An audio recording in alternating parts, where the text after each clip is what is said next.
Rameshwar Prasad Gupta, associate professor ABST government girls college Bundi, Kota university Kota के BCom part second ABST second के post accounting paper के topic है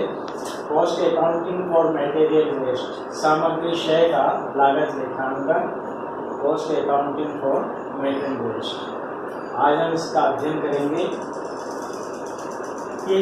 उत्पादन प्रक्रिया के अंतर्गत जो सामग्री है उसका हमें क्षय हो जाता है, यानी कि जितनी इकाइयाँ हम उत्पादन प्रक्रिया में लगाते हैं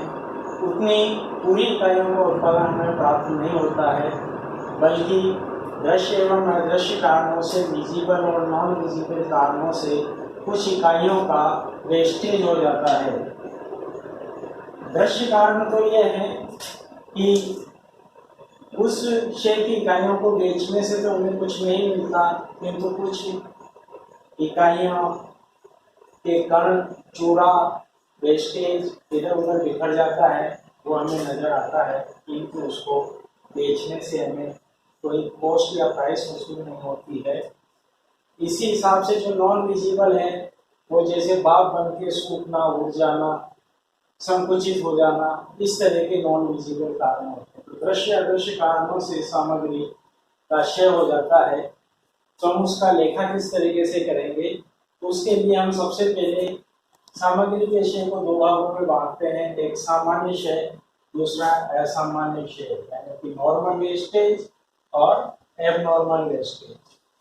सामान्य क्षय तो उत्पादन प्रक्रिया में सामान्य कारणों से होता है, जिनका होना अवश्यंभावी होता है, जिसको हम रोक नहीं सकते, और ऐसा क्षय अवश्यंभावी होता है, इंडिस्पेंसिबल होता है, आवश्यक रूप से होता है। उस क्षय के हुए बिना वो उसका उत्पादन ही संभव नहीं है, यानी कि ऐसा सामान्य क्षय जो सामान्य कारणों से होता है, सभी उत्पादकों के यहाँ होता है। अतः उस सामान्य क्षय का लेखा करने के लिए भी हम उसको दो भागों में बांटते हैं कि सामान्य क्षय की जो राशि है उसको हम फैक्ट्री ओवरहेड मान लें, वर्क्स ओवरहेड मान लें, और फिर उसका लेखा करें। या दूसरा तरीका ये भी हो सकता है कि सामान्य क्षय की इकाइयां जो है उससे सामग्री की शेष बची हुई इकाइयों का निर्गमन मूल्य बढ़ा दिया जाए, यानी कि बढ़े हुए मूल्य पर निर्गमित किया जाए, ताकि उस सामान्य क्षय की इकाइयों का जो वैल्यू है, मूल्य है, वो भी उत्पादन के लिए निर्गमित की जाने वाली इकाइयों में आनुपातिक रूप से बढ़ जाए, यानी कि inflating the issue price of remaining units after wastage. तो पहला तरीका यह है कि हम इसको फैक्ट्री ओवरहेड मान करके और works overhead account debit to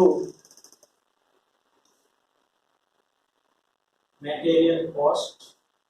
यानी कि स्टोर्स लेजर अकाउंट करें, works overhead account debit to stores ledger account, यानी कि considering wastage as works overhead. तो जैसे हमने 100 इकाइयां 9 रुपए के हिसाब से 900 रुपए में खरीदी है, उसमें से यदि 10 इकाइयों का वेस्टेज होता है और 90 इकाइयां हमें उत्पादन के लिए निर्गमित करने के लिए रहती है, या 90 इकाइयों का उत्पादन संभव हो पाता है, तो वो जो 10 इकाइयां हैं वो 9 रुपए के हिसाब से मूल्यांकन करके 90 रुपए का तो हम वर्क्स ओवरहेड यानी कि फैक्ट्री ओवरहेड मान लेंगे, और बाकी जो 90 इकाइयां हैं उनको हम उत्पादन के लिए निर्गमित करके उत्पादन लागत में शामिल कर देंगे, यानी कि वो 810 रुपये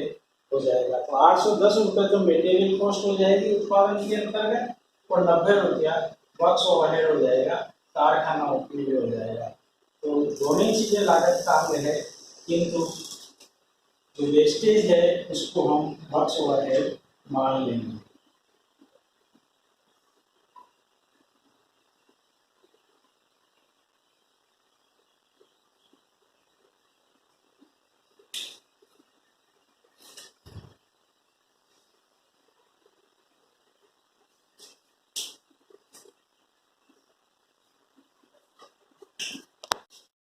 उसको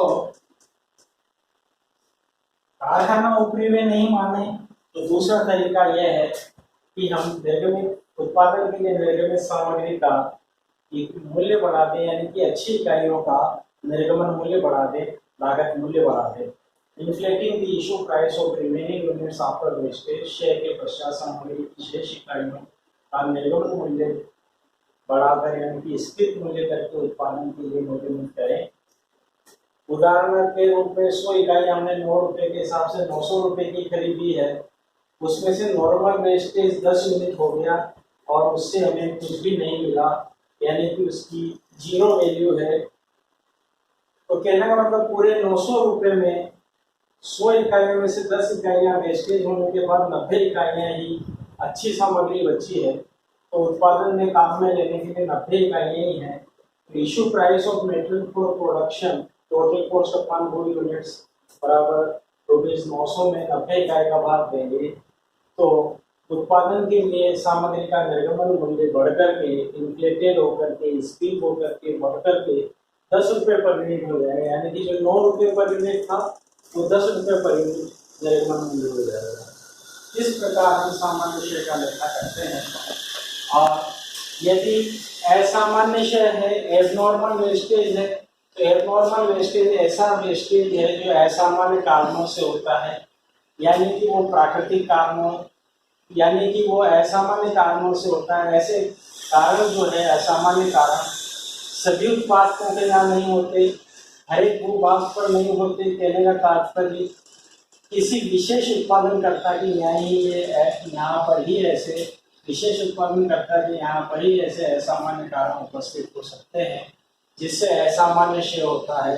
जैसे लॉस बाय फायर, आग द्वारा हानि, लॉस बाय थेफ्ट, चोरी द्वारा हानि, या लॉस बाय फ्लड एक्सेट्रा, बाढ़ द्वारा हानि, या और अन्य किसी भी कारण से असामान्य क्षति हो सकती है। तो ऐसी असामान्य क्षति को हम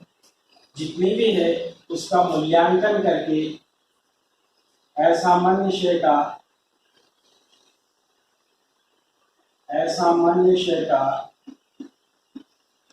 शेयर की इकाइयों का मूल्यांकन करके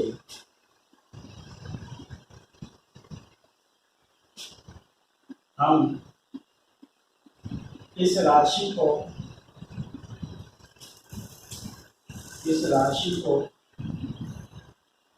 कॉस्टिंग P&L अकाउंट में,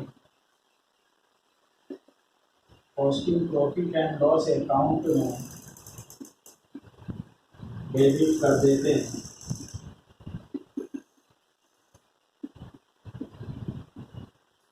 अर्थात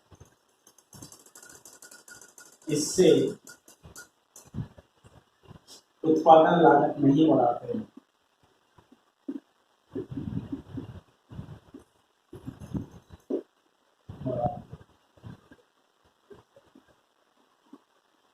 ऐसा इसलिए करते हैं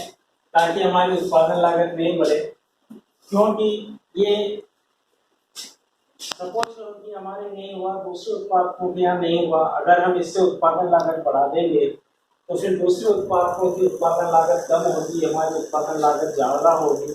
और फलस्वरूप क्या है कि हमारा उत्पादन या उत्पादित इकाइयाँ प्रतिस्पर्धी बाजार में नहीं बिक पाएगी। इसलिए हम इससे उत्पादन लागत नहीं बढ़ा करके और इसका असामान्य शेयर की इकाइयों का मूल्यांकन करके इसको हम कॉस्टिंग P&L अकाउंट में डेबिट कर देते हैं, ताकि उत्पादन की लागत नहीं बढ़े और प्रतिस्पर्धी बाजार में हमारा माल बिक सके। तो इस प्रकार विद्यार्थियों आपने देखा है कि हम कॉस्ट अकाउंट के अंतर्गत सामान्य शेयर का लागत लेखांकन इस प्रकार करते हैं। धन्यवाद।